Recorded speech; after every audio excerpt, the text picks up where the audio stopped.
We'll throw our two bolts in the back, check the front end mount spacer that we need, because it's a knuckle motor and a hand style frame, so there's probably going to be a 250,000 gap underneath it.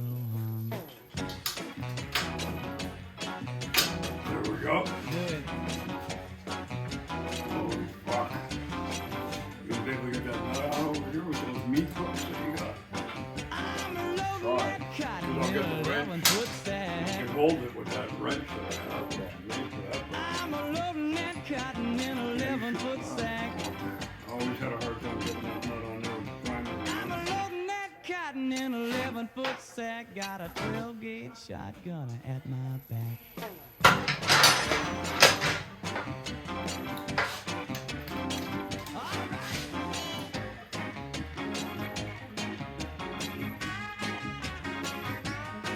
I'm sitting down here on a number 9.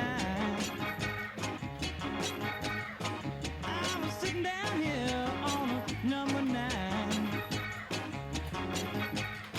You know I'm sitting down here on number 9, child. All I did was to drink a little wine.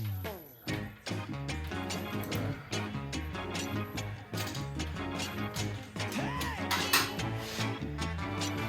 All right. Gonna be down here for the rest of my life. Special effect. I'm gonna be here for my natural life.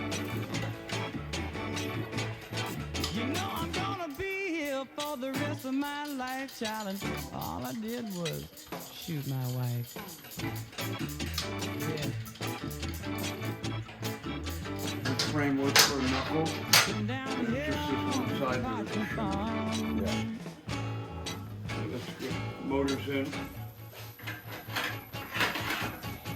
Leave this one out.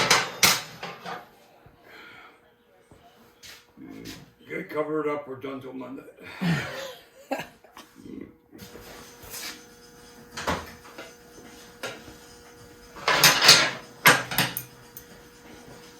Every time I would go in the hospital emergency room for stitches or something, I'd swipe a set of the hemostats.